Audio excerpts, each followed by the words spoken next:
Biden's political problem is not Israel or the Palestinians. His political problem is inflation and immigration and the perception that he's feeble. I think I'm not the first to mention this joke that the administration's new two-state solution is about Michigan and Nevada, but that's not what is going to tilt the election one way or the other. So to the extent that this is a matter of politics, this isn't going to help Biden. It's proverbially like worse than a crime, it's a mistake.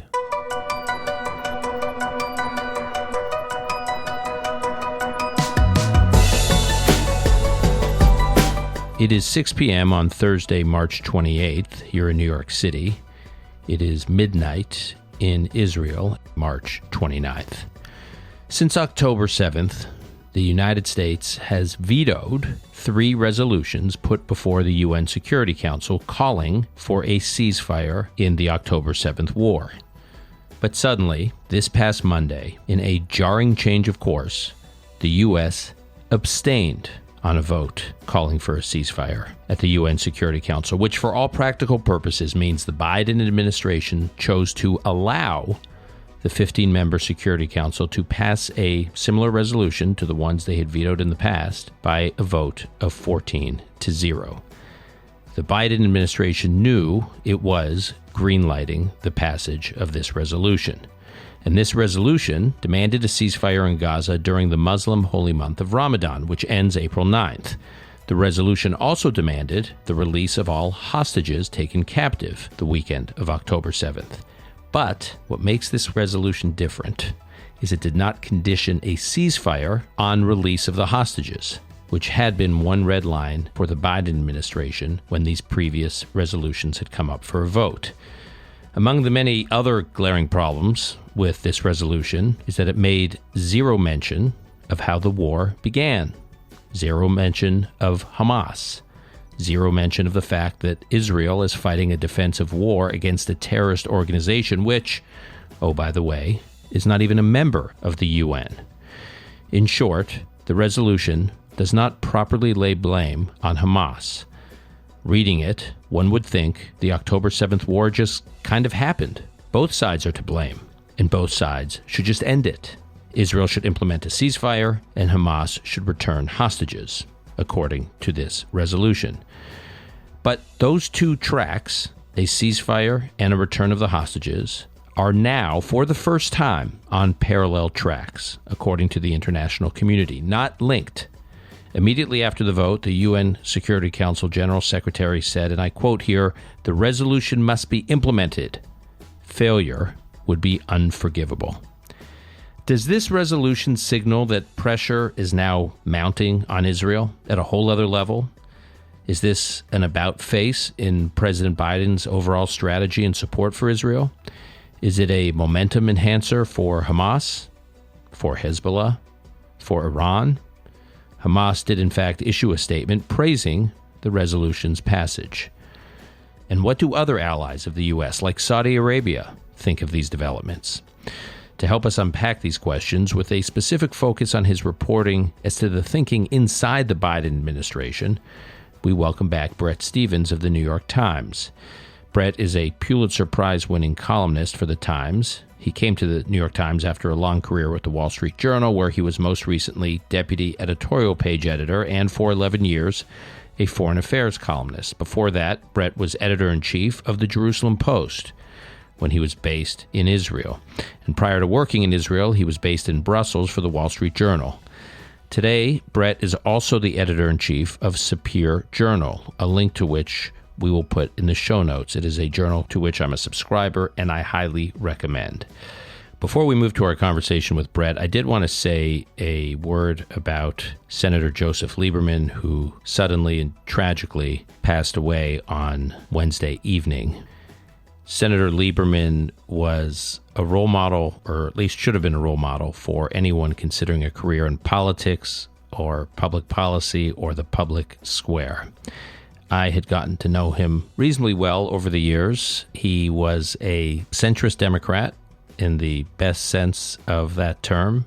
He ran and served as Attorney General in Connecticut and served in the United States Senate. In his race for Attorney General and in his race for the United States Senate, he ran to the right of the Republicans on some issues, especially the Republican senator he ran against, Lowell Weicker.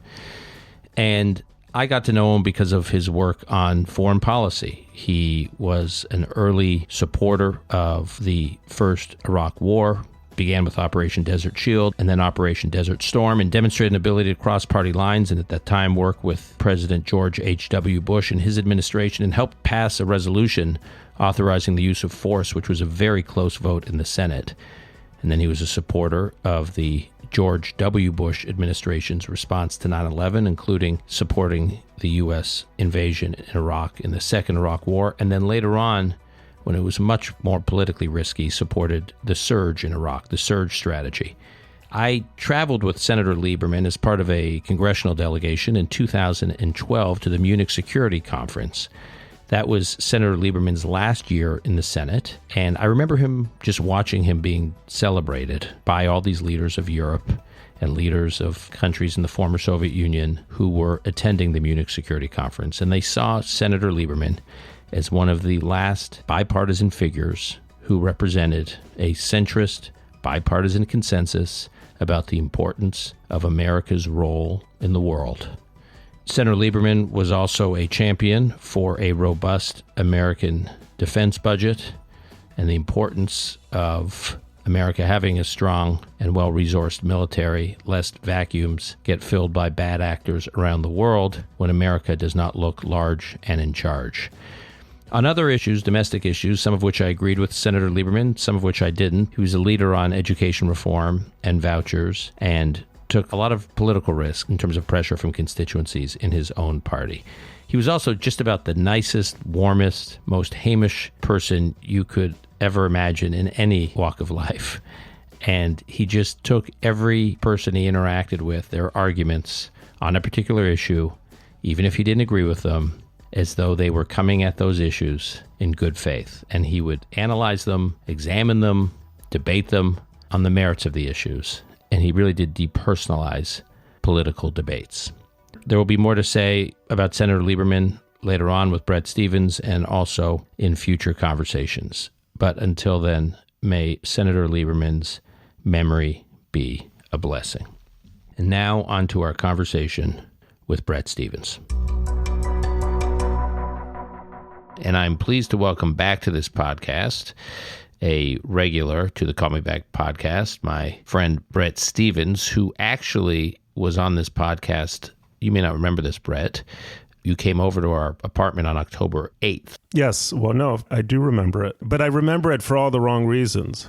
Right. Well, I remember the crazy dog food you served your dogs, but that's I interviewed Ron Dermer last week in Jerusalem. Yeah. And he reminded me that the last time I had him on the podcast, we were in person and I gave him COVID, which I completely forgot. I had given him COVID. He was traveling from New York City to Mexico City, and I had to call him that night and tell him that I had just taken a test, or maybe it was the next day, and had COVID, and I'd given him COVID. So that's a whole new spin on Call Me Back. Right? I know, but that's because we were in person. We recorded in person like you and I were, and I, of course, didn't remember the dog food, but I do remember you were coming from a rally in Times Square. This is October 8th, so Israel had not even responded to October 7th, and you were at a rally where people were already accusing Israel of genocide. Since then, yeah, and you and I were marveling that this couldn't be the new normal. Instead of the outrage being directed at those who were slaughtering Jews, it seemed that in some corners, the outrage was being directed at Jews for objecting to being slaughtered. Yeah. And we thought that was maybe just a little narrow thing. It didn't deserve that much coverage. And then over the next few months, we've seen that that actually is much more representative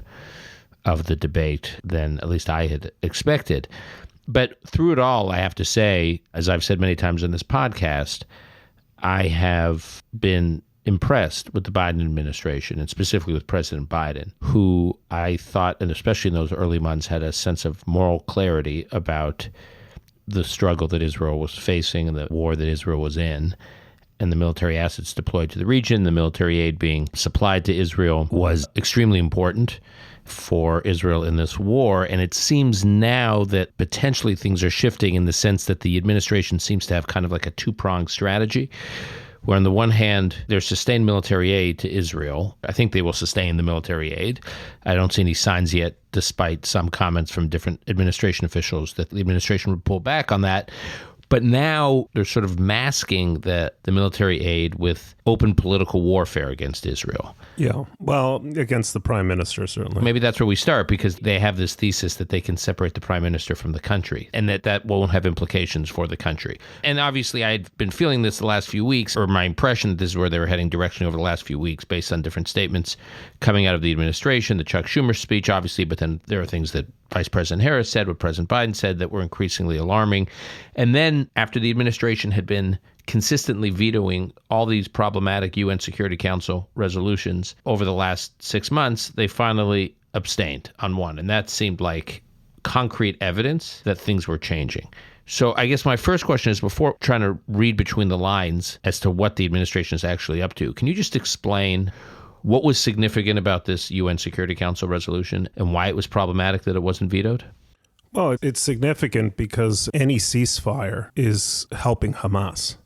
And abstaining from the resolution, which is to say allowing it to pass, I mean, however symbolic it might be, the United States is putting its moral and diplomatic weight behind the idea that there ought to be a ceasefire that may or may not help the Palestinian people in Gaza. I can get to that in a moment, but definitely helps Hamas, isolates Israel, and winds up extending the fighting. So I think that the administration, which I have gone out of my way to praise for its stand on Israel, really screwed up here. And I think their intention was essentially to tell Netanyahu, this is a yellow light. Be cautious with how you proceed, because our support has conditions, particularly with respect to an operation in Rafah. But I think what they ended up doing was sending a signal that the United States, or at least this administration, is pliable and vulnerable to the political pressure, domestic political pressure from the pro-Hamas demonstrators. I refuse to call them pro-Palestinian demonstrators because that's not what they are. And that this administration could do to Israel what the Obama administration did in 2014, or quite frankly, the Reagan administration did going back to the time of the first Lebanon war. I think it was a big mistake by the Biden team. They're not going to get the policy they want from Israel by that kind of open pressure. They look weak. And as a political matter, I think they've just handed the GOP a gift. All right, so I want to hit each one of these. So A, you say it doesn't really help the Palestinians. B, they've handed the GOP a gift. Can you unpack each of those? Well, there's 85% support in Israel for an operation in Rafah. An operation in Rafah is going to happen no matter what the Biden administration does.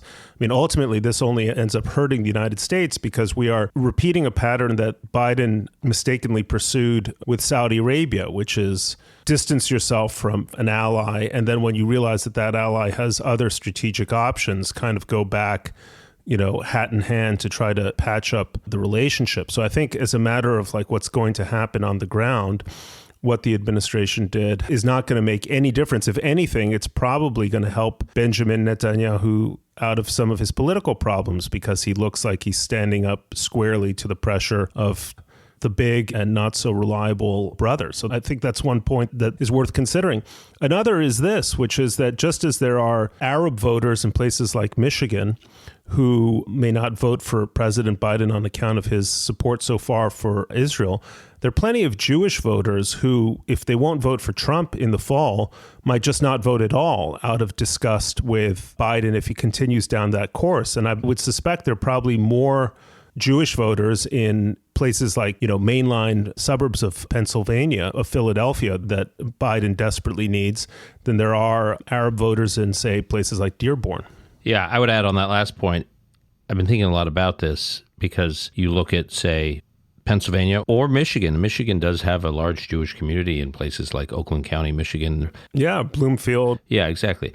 And one of the reasons I think this strategy of trying to signal to the anti-Israel left within President Biden's coalition that he's being really tough on Israel is I don't think he can go far enough to mollify them. That's exactly it, which is the only thing that would satisfy them is an arms embargo on Israel, and huge diplomatic pressure, which Biden is not inclined to do, I think, as a matter of personal conviction and conscience, and would be, disastrous foreign policy. So I think that's a constituency that's unmollifiable. I think what Biden is doing now with American Jews is kind of repeating the same mistake that he seems to be making with American Hispanics, which is taking votes for granted. And if you then think about your point that some of these voters, these Jewish voters in places like the suburbs of Philadelphia or Metro Detroit area, will maybe vote for Trump, maybe not. They say themselves, well, I can't vote for Trump. I'm still going to vote for Biden, but I need to register my opposition to the direction, the drift that the Democrats are. Yeah, there's a pro-Israel candidate known as Robert F. Kennedy Jr. Well, I was going to say they could vote down ballot Republicans. I think you could see real ticket splitting. So you could see Biden, Jewish Democrats in these suburbs, in places outside of Philadelphia and Detroit, voting for Biden at the top of the ticket and then voting for Dave McCormick in Pennsylvania for the Senate, or voting for Mike Rogers in Michigan. And the Senate is already likely to go Republican. Biden's political problem is not Israel or the Palestinians. His political problem is inflation and immigration and the perception that he's feeble. I think I'm not the first to mention this joke that the administration's new two-state solution is about Michigan and Nevada, but that's not what is going to tilt the election one way or the other. So to the extent that this is a matter of politics, this isn't going to help Biden. It's proverbially like worse than a crime, it's a mistake. So as it relates to this approach, I just want to add one other very substantive and very, I don't want to read too much into it, but symbolically I think it's important. A substantive mistake and an extremely symbolic setback is that I think the president from the beginning has talked, and the people around him have talked convincingly, authentically, about the plight of the hostages in Gaza, the Israeli hostages, the Israeli-American hostages that are in dungeons in Gaza right now. And they had always conditioned a ceasefire on return of all the hostages in terms of their support for a ceasefire. And obviously Hamas, giving up its arms and surrendering itself, but return of all the hostages as just a basic condition. The conversation about a ceasefire is a non-starter without returning hostages. And for the first time, we have a resolution that passed in the UN Security Council that delinked those two issues. In other words, articulated those two issues in parallel, as though they're parallel tracks. There was, we should pursue a ceasefire during Ramadan, and we should pursue hostages. But not, hey, Hamas, you get a ceasefire if you return all the hostages. There are two goals, and I just think delinking them, I've been very concerned in recent weeks that the focus of the hostages internationally has been on the decline. Even at Biden's State of the Union address, it was members of Congress who brought the families of hostages to the State of the Union. It was not the president. It was not the president's team that brought them. It was individual members of Congress from both parties. And obviously the White House knew those families would be there, and he did say something. I wonder if he would have said something had they not been in the chamber, and he did not invite them.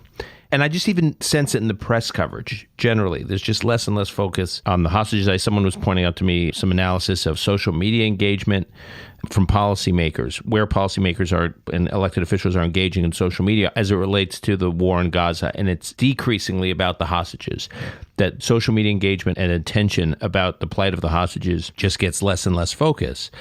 And if you contrast that with the Wall Street Journal reporter who's in Russia, Brittany Griner. Yeah, sure, Evan, right. And the Brittany Griner, the WNBA star, who when she was a household name and everyone was talking about her and pop culture leaders were talking about her and political leaders.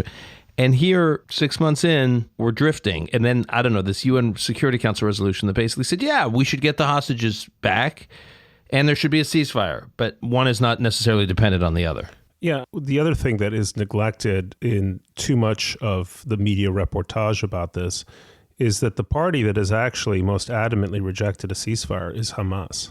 Israelis have gone out of their way to make fairly generous ceasefire offers in exchange for the release of hostages, and Hamas has said no. And one of the reasons Hamas has said no is they feel that the wind is at their back and the world is turning decisively in their direction. So all of these efforts at a ceasefire, essentially feckless diplomatic efforts of a ceasefire, to the extent that they have any effect at all, have the effect of getting Hamas to become more unwilling to compromise and more adamant about digging in its heels because they think that they're winning a propaganda victory for the ages.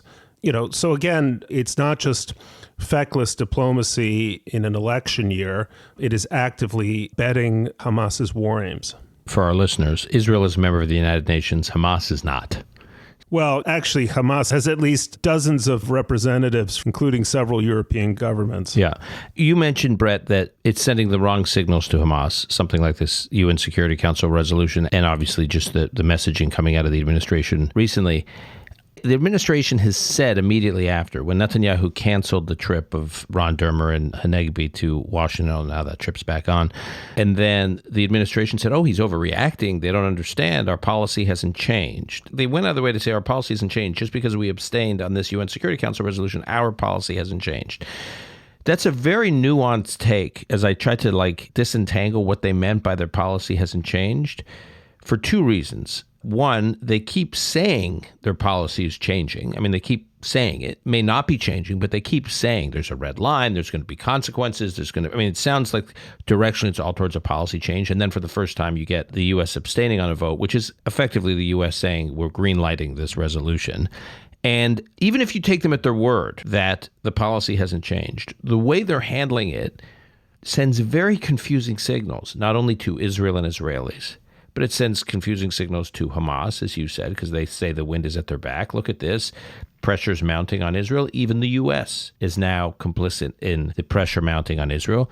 And other actors in the region could interpret confusing signals, like Iran.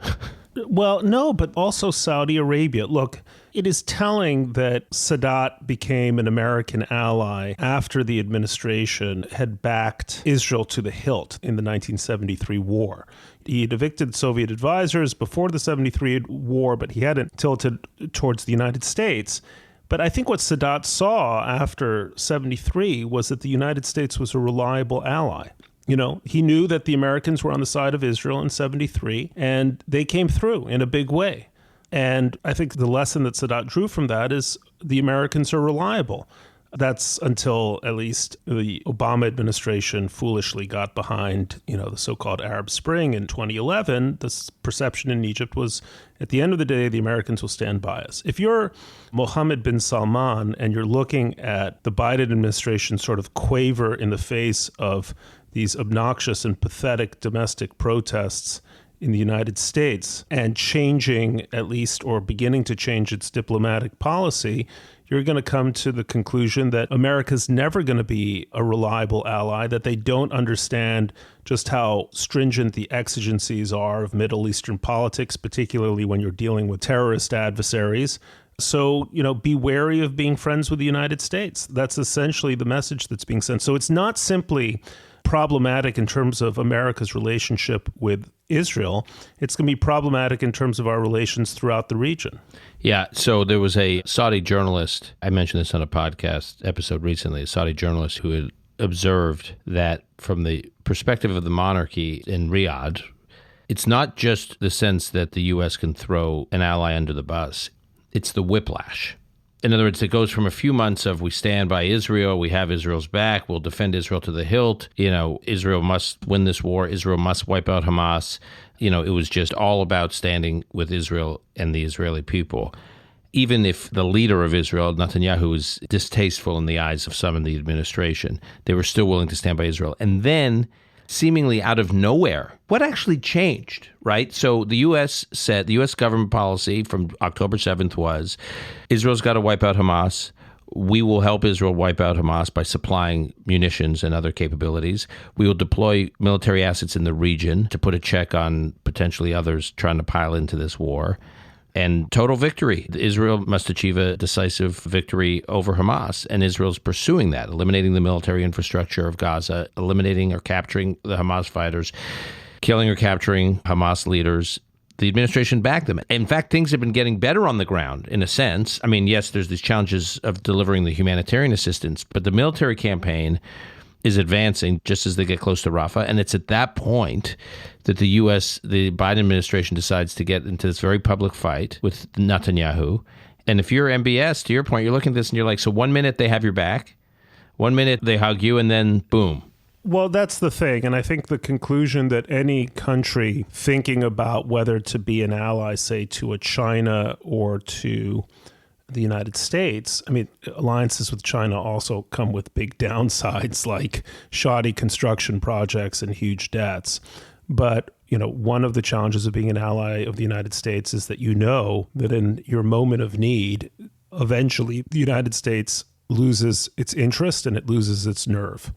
And that signal may be sent again. Now, I want to say, Dan, when you look at this historically, President Biden has stood by Israel better than many of his predecessors. You'll remember that after 34 days of war in Lebanon in 2006, the Bush administration lost its nerve and engineered that disastrous Resolution 1701, which incidentally nobody's enforcing. And that was Resolution 1701 was basically to... Yeah, well, supposedly it was supposed to disarm Hezbollah. In fact, what it did was save Hezbollah. That's Condoleezza Rice's doing. The Reagan administration turned very sharply against Israel during the siege of Beirut in 1982. Eisenhower also in 1956. So by those standards, the Biden administration has a good record. It seems they just refuse to be proud of that record. They really should take a page from Senator John Fetterman, who's just completely gone for it unapologetically and has turned out to be the most pleasant political surprise of this entire year because he has shown that he has principles and he has guts and he's willing to stand by his position, in the face of political mutiny of his zone. And that's unfortunately what the Biden administration, that's a lesson they don't seem to have understood sufficiently, that people admire a consistent, principled position. People admire those who double down on their commitments and their friendships, especially when the going gets tough. I think, by the way, Biden made another huge mistake in his State of the Union when he repeated without any qualification the figure of 30,000 Gazan deaths, which is something that I think needs to be challenged much more aggressively than it has, simply because any data coming from Hamas is wildly suspect and because it makes no distinction between civilian and Hamas deaths, which is really important for understanding what it means to conduct urban warfare when your enemy uses civilians as human shields. So, couple things. First of all, Fetterman is absolutely the most pleasant surprise. I feel ashamed of my criticism before, to be honest. I think I'm going to have to write a public column. You should. That was a great idea. I was in touch yesterday with someone who was a former top advisor to Senate Majority Leader Harry Reid, very active professional Democrat, and has roots in Pennsylvania politics. I said, were you surprised by this? He goes, completely surprised. So I would make one other observation about John Fetterman. The three issues he is most active on today, the three he's most outspoken on are tough on immigration, tough on crime, obviously a huge issue these days in Philly. Philly's not far behind Chicago in terms of urban violence and weak prosecutors. And three, unapologetically pro-Israel. Those are his three biggest issues today. And by the way, that makes him, a progressive in the best sense of the word, because if progressives care about the working class, they care about making sure that jobs go to people who legally deserve them and citizens don't have their wages undercut by labor from illegal migrants. The working crime is a working class issue, not an upper class issue. It's not an issue for those of us who can afford to get away from crime-ridden streets. And Israel's ought to be also a progressive issue because Israel is the only country that embodies progressive values in the region of the world where they're, most in danger. So it's a completely consistent position. And I see him and Richie Torres being points of hope when it comes to the future of the Democratic Party. And Fetterman is polling much higher in terms of popularity and approval in Pennsylvania than Joe Biden is. And Pennsylvania is a must-win state for the Biden administration, so they should look at the Fetterman playbook. To your point about the President's State of the Union, yes, I am mildly obsessed with this issue of the normalization of the Hamas-run health ministry numbers on casualties. It's not to say there isn't a lot of suffering in Gaza, but the numbers seem to be created out of whole cloth. The Gaza Health Ministry is effectively a propaganda arm of Hamas. And the administration had been saying it from day one. The administration had put a line down that they were not going to credit the Gaza Health Ministry for data, weren't going to source them. Whenever they would refer to the Gaza Health Ministry, they would qualify the sourcing to say that it is run by Hamas. And that was important for news organizations, because I spoke to a number of people making editorial decisions within media organizations who would say the fact that the Biden administration had put down such a clear marker on this issue meant that we in these news organizations had to always qualify the Hamas-run health ministry numbers. They've ceased to do that. And by the way, it's important to underscore, I don't for a second want to minimize the suffering that innocent Gazan civilians have been put through. My questioning of these numbers has to do with, questions of basic journalistic veracity and integrity. But I do want to say that I don't want to just simply cite numbers that have their origins in an organization that has every interest in inflating the numbers. And I also don't want to cite numbers that refuse to distinguish between military and civilian deaths. Urban warfare is a known thing, unfortunately, in the history of man. And I think that the ratios that Israel seems to have achieved in terms of the number of military casualties as opposed to civilian casualties looks pretty good when you compare it to other urban warfare scenarios, including the siege of Mosul and other operations in which the United States has taken part. And finally, the thing that I think always needs to be put top of mind is that Hamas is responsible for every Palestinian death in the war because it fights in contravention to the laws of war.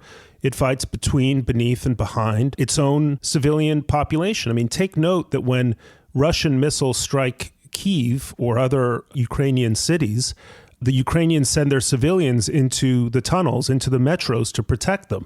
But when Israeli missiles strike, Gaza City or Rafah or elsewhere, it's Hamas that hides in the tunnels and the civilians who are left to fend for themselves above ground. And I just don't think that point can be stressed sufficiently. Yeah. The other point I'd make is in the State of the Union, President Biden said, in lamenting the suffering of Palestinians and in citing the Gaza Health Ministry numbers, he said more Palestinians have been killed in this Israel-Hamas war than in all the previous Israel-Hamas wars combined. Well, that is an incredibly misleading statement because in all the previous Israel-Hamas wars, Israel was never trying to actually eliminate Hamas. They were effectively trying to restore the status quo. So they all had limited engagements. This is the first time Israel, obviously since it's withdrawn from Gaza and since Hamas has taken over, has had as its military objective the elimination of Hamas as a military threat. That's a whole other war. Of course it's going to be a much different war. He's acting like in the past Israel's done it this way, but now they've gone too far. And this is an administration that says that it supports the Israeli goal of eliminating Hamas. And I have to say, my colleague, David Brooks, had a terrific column on this point last week. If you claim that you're for the elimination of Hamas, but you're against Israeli tactics, well, what is your plan specifically? Don't just give me a, vague, well, the Israelis should adopt a, special forces approach or all this kind of high-flown armchair general crap that everyone knows is completely unrealistic on the ground. Like, really supply a plan. And I've never seen any of these journalists who at least clear their throats to say that Israel has a right to self-defense to be at all specific. If you look at before and after pictures of Mosul, between the time the American-led or American-assisted operation to clear Mosul of ISIS began under President Obama and concluded under President Trump, you're going to look at a city that has been literally wiped off the map to a far greater degree than what you see today from the images in various cities in Gaza, because that's the nature of warfare. And by the way, ISIS was a much smaller force and much less deeply entrenched in Mosul than Hamas is in Gaza. Bret, in my last episode, I had a debate with Aviv Retik-Gur from the Times of Israel. Yeah, terrific guy. Yeah, he is. He's a very deep thinker. And we bantered about whether or not Israel is increasingly alone. And this episode dropped at midnight, Sunday night, going into Monday morning. We drop at that time because we have a lot of Israeli listeners who complained that they wanted to be able to listen to the podcast on their way into work, so we now drop it at that odd hour.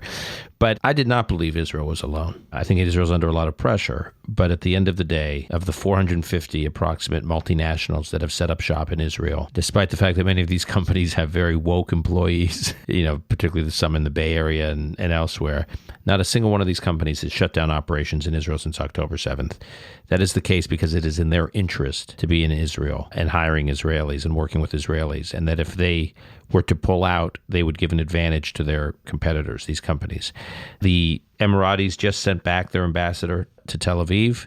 Their ambassador had pulled back to UAE. They just sent him back despite the Gaza war. Saudi Arabia is full steam ahead on normalization. I've spoken to Saudi officials. October 7th complicates things, but doesn't change things. In other words, they still want normalization. I'll tell you how normalization doesn't happen. Tell me. Israel fails to complete the job. Okay. So I wrote a column in April 2015 for the Wall Street Journal when I was then foreign affairs columnist there. And you want to know what the title of that column was? Tell me. Israel Alone.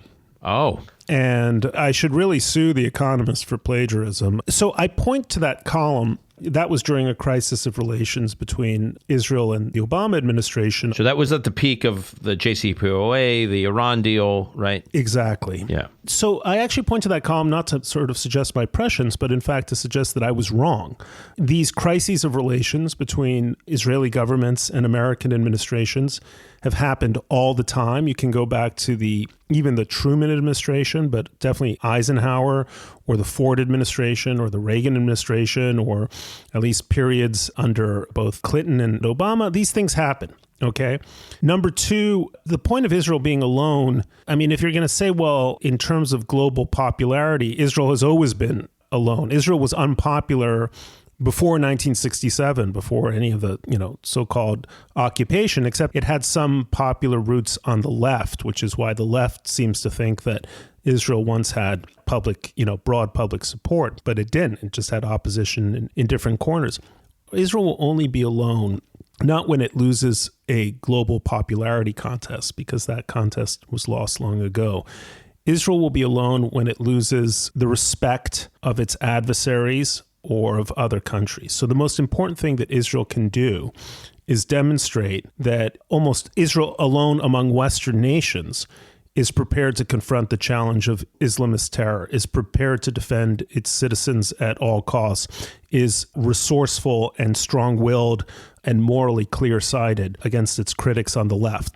So long as Israel does those things, Israel won't be alone. If Israel fails to complete its mission now, then it's at risk. But it's not at risk if it does complete the mission, if it does completely depose Hamas as the ruling power in Gaza. You mentioned you want to talk about Netanyahu. I would just say the administration trying to make this about Netanyahu, obviously Schumer's speech was all about Netanyahu, which I thought, regardless of what one thinks of Netanyahu, when Schumer listed the 4 obstacles to a peaceful outcome from the Israel-Gaza war, he listed the existence of Hamas and the existence of Benjamin Netanyahu as though they were on an equal plane.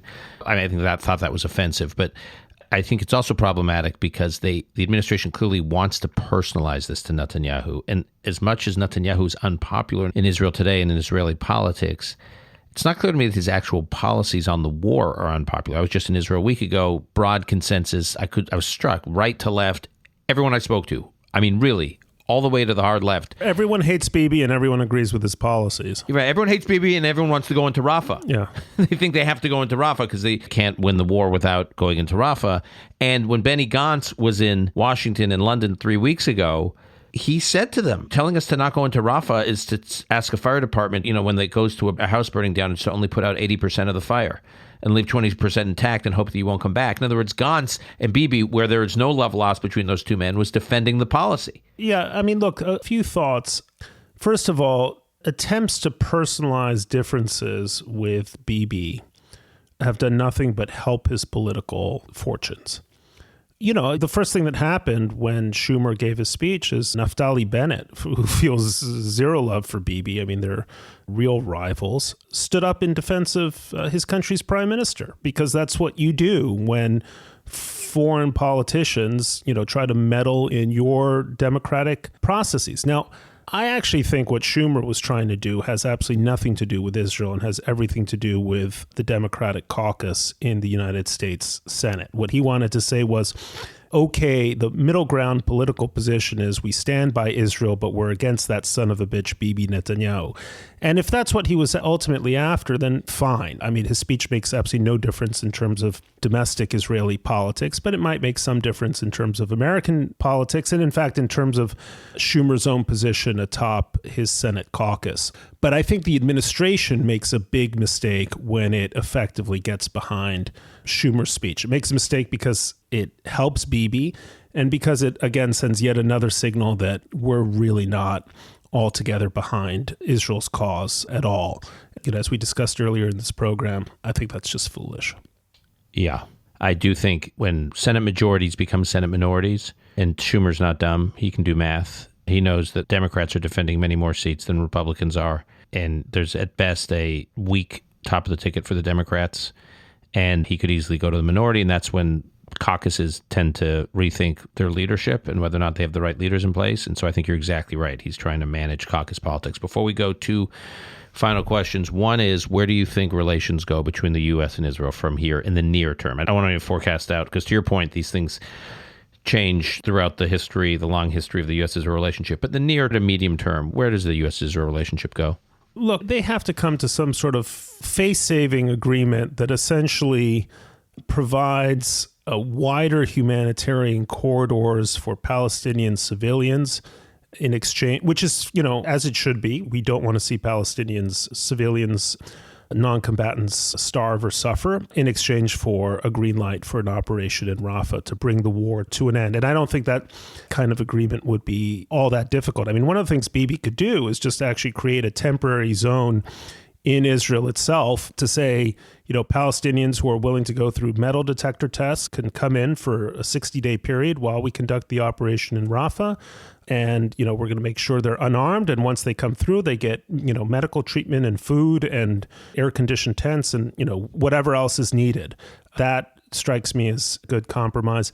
In the longer term, I think a lot depends on what happens in November in our elections. But, the United States doesn't have a better option than in the Middle East than our alliance with Israel. And as we're seeing with the resurgence of Islamic State throughout the region, we need allies.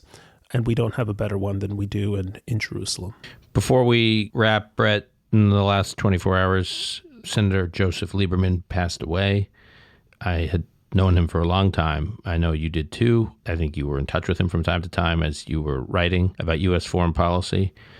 Just general observations about his legacy?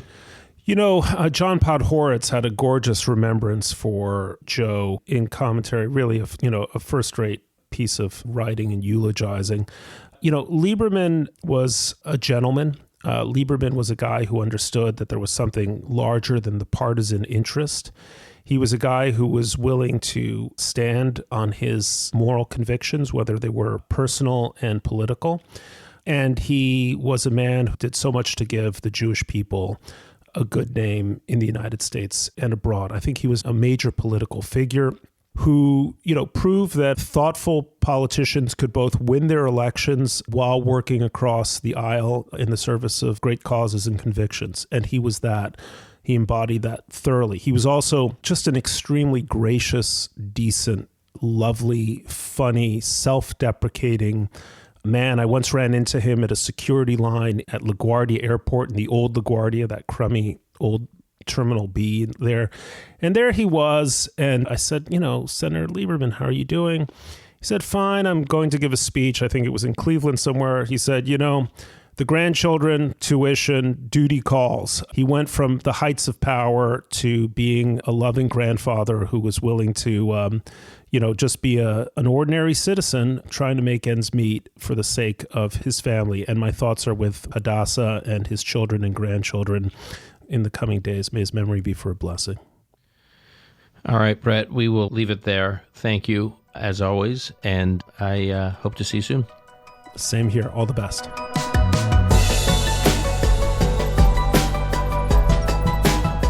That's our show for today. To keep up with Bret Stephens, you can find him at the New York Times, nytimes.com. And again, I highly recommend you visit Sapir Journal, sapirjournal.org. Call Me Back is produced and edited by Alon Benatar. Our media manager is Rebecca Strom. Additional editing by Martin Huergo. Until next time, I'm your host, Dan Senor.